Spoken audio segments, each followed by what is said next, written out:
Thank you very much, Raj, for the introduction. So I'm Stefan Hajkowicz. I'm a principal scientist at CSIRO in the newly formed Data 61 group, which is really about data science, robotics, information technology. My role in Data 61 and the new team that I've just had scope to create. So if you like what you see here today, talk to me afterwards, because I'm just about to go on a recruitment spurge and get a whole lot of people into this team. The job of it is looking into the future of digital, understanding what digital technology is doing to Australian business, the economy, anticipating that change, and then helping companies, governments set strategy, because we're in for a lot of rapid change ahead. And I use this example here to describe some of the change that we're in for. So ecologists have found that a lily pad has an exponential growth rate. When it grows, it can quite quickly consume the entire lake or water body that it's covering. So your algebra question to get you started is, the area of the lily pad doubles every day. We start with one lily pad. It takes 19 days for the pond to be half covered with lily pads. And incidentally, this is a problem for the frog who lives in the pond, because he can't live in there when the lily pads cover the whole pond. He can't jump in and out of the water and catch fish and do all the things that frogs like to do. So by day 19, it's half covered. On what day is the pond totally covered with lily pads? 20. You guys are smart, because it's a tech fest. You got it straight away. You're quite right, 20 days. But it doesn't happen all at once. This is the interesting thing of exponential change for the frog, and this is the important strategy dilemma that he has. At the beginning there, up to about day 14, the frog has no idea of what's happening. The line is flat, everything feels fine. When we get beyond day 14, there is some change. The frogs are getting a bit unnerved. There's obviously something going on in the pond, but is not particularly worried yet. Beyond day 18, though, it's crisis. It's clear that day by day the pond is changing hugely, and he realizes it's about to change, and he's got to jump out of that pond and find another pond to live in. Now, if he's not the only frog, and the other frogs are trying to jump out of the pond to find another one, there's a competitive dilemma here. It's the first mover that's going to have the advantage in this marketplace, because all the other frogs have jumped into other ponds quite quickly. When we look at the world of digital technology, whether it be computing power and speed, whether it be device connectivity, data volumes, we see this exponential growth chart. That the world beyond 2020 for our businesses, our companies, governments, lifestyles, it will change, but it may not be a straight line change that's a bit like it was last year. It's more of a line like the one here. It's more that we're on this flat line. And my team that I'm creating in CSIRO's Data 61 has the job really of working out whether it is a flat line that you're looking at, when it starts to pick up, and then what kind of strategies we put in place to get into a different space.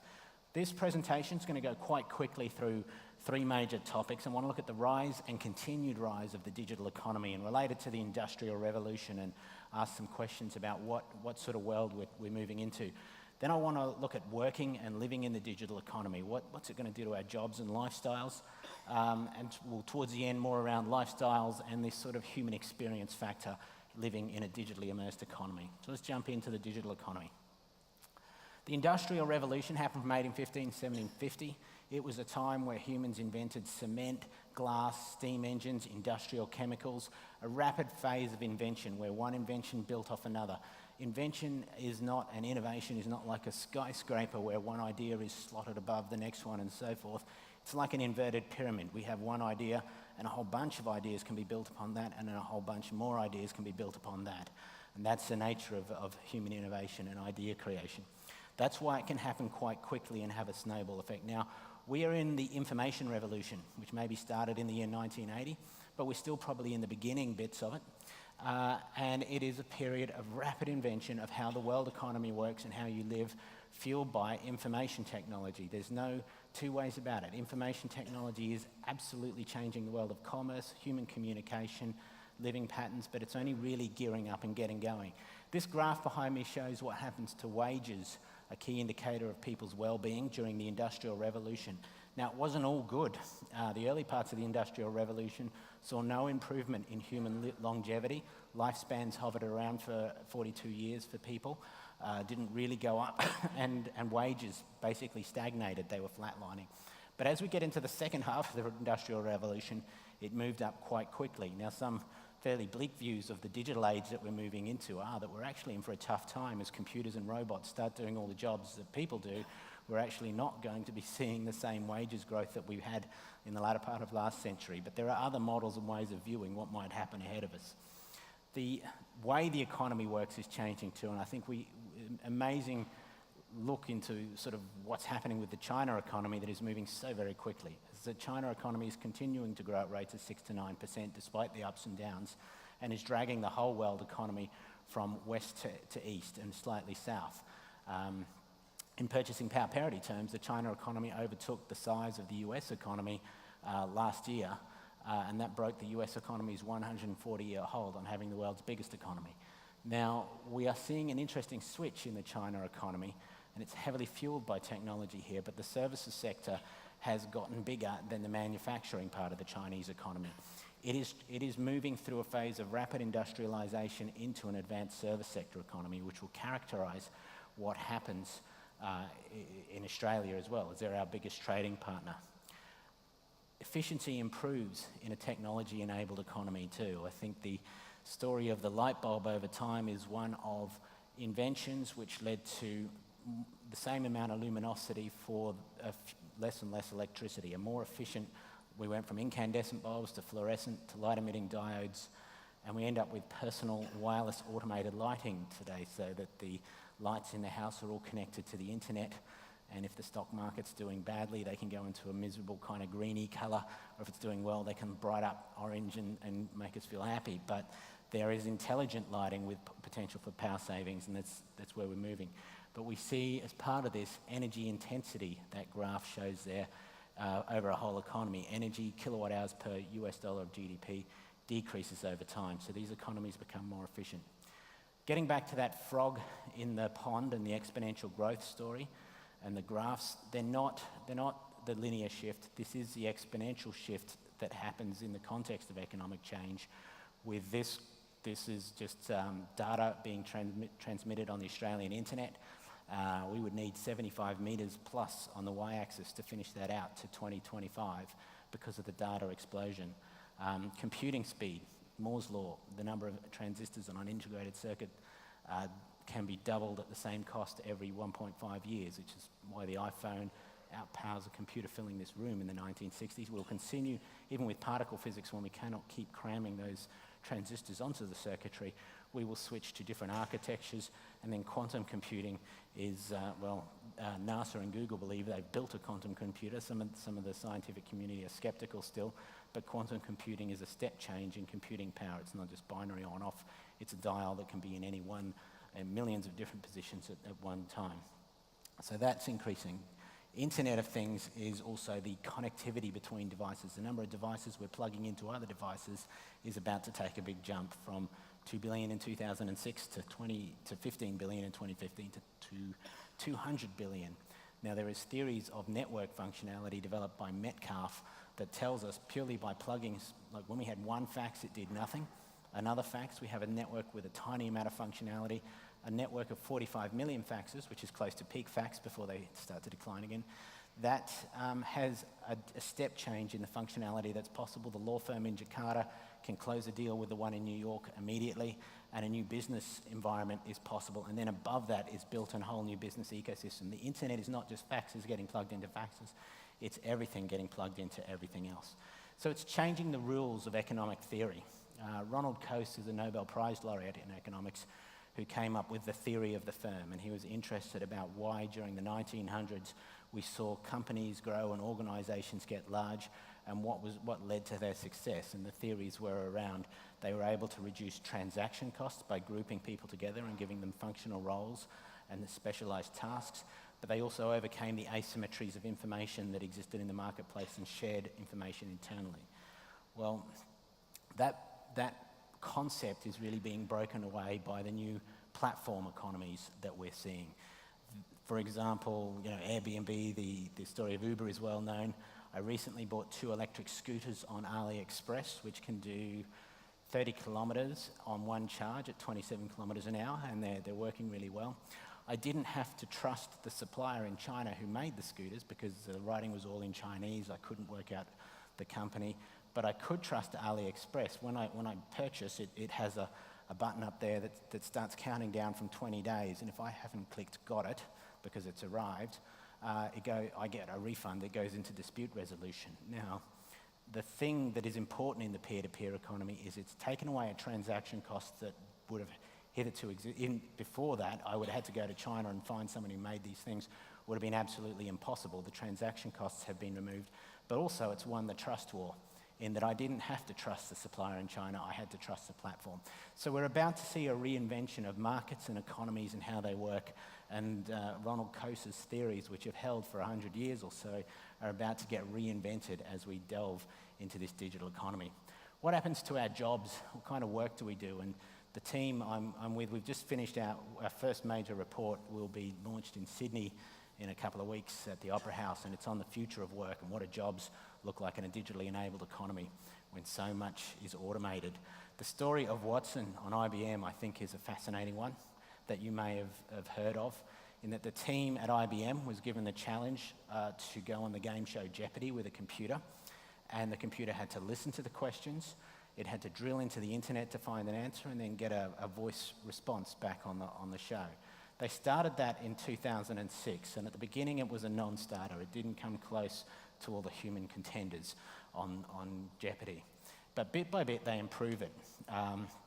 It was doing dumb stuff at the beginning, it was getting genders mixed up, and that was an easy fix.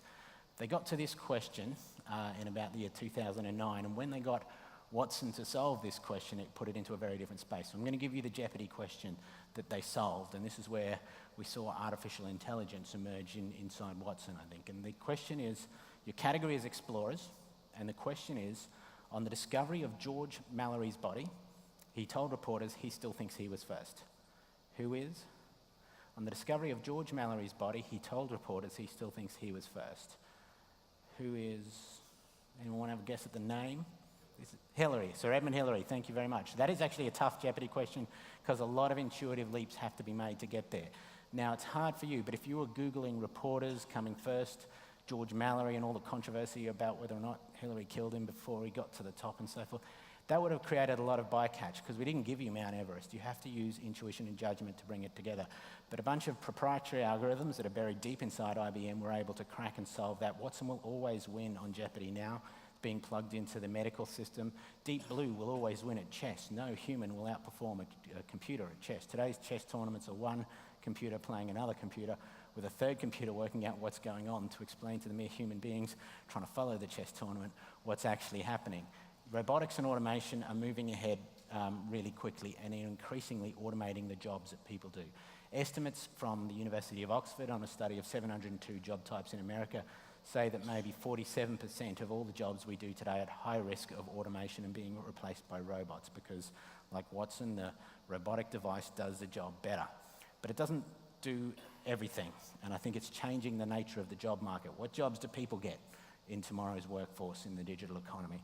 Well, I think an interesting story comes from a team of scientists, robotic scientists at UC Berkeley, who were given the challenge of making a robot fold a towel, which is a task most of us can do in a few seconds, unless you're a teenager, in which case it happens never. But most of us can do it pretty quickly. So after 7 years of effort, the best time they came up with was 20 minutes. Why so bad? Because folding a towel it's an irregular, unstructured, fuzzy problem. We can easily see where the corners are, the robot can't. It's kind of comical when you look at this on YouTube, how long it takes to sort of experiment with one option and another, and it takes it forever to get this problem sorted. The thing is, if your job looks like a pile of dirty washing, right, which is irregular, complex and confused, it is unstructured and has fuzziness, that's a good job. It's the jobs that are structured, rule-based and quite repetitive that are more likely to be automated. So what shifts do we see? So I think it's all about differentiation. What shifts do we see in the labour market? This graph here, I think, shows us what's going on and what's going to increasingly happen. It's ironically the human skills of creativity, judgment, social interaction that become more important in this digitally immersed economy. This shows us two job types, photographers who are out in the field, and the other one who develop film and create film prints in the laboratory, all right? One of those, the second one, the developers and printers, have almost disappeared out of the Australian labour market over time because that is highly automated. job. It can be done by machines. Most of us today will order a photo online and it will get delivered to us, and no person is actually involved in that process of printing and creating the hard copy print. Whereas the photographer has to have social intelligence. You know, if they're at the wedding, they've got to be able to talk to people, they've got to be able to work out when they're wanted and when they're not, they've got to have an eye for beauty, they have to have creativity. There's a lot of fuzziness and complexity that a robot is very far from solving. That's the job category that grows. And if we look at plenty of other data sets in the financial sector, printery operators versus graphic designers, accountants versus data entry people, we see these same mirroring patterns. Whereas the jobs which emphasize creativity, complexity, judgment, design, these are the things that the robotics and computers can't do. And I think the big challenge for us all getting a job in the future is to differentiate yourself from the machine and the robot. What do I do that it doesn't do? Because you won't beat it. You've got to learn to race with the machine. It is also a world where information technology and high-powered computing systems increase the productivity of workers and we get greater output. So a quick look at market cap per employee for some different companies, like a historic company, Walmart, the world's biggest before Apple took it over, had 2.2 million employees with market cap of 265 billion, and it's about 120,000 per employee. Amazon takes a jump to 1.1 million of market cap per employee with its 150,000 employees.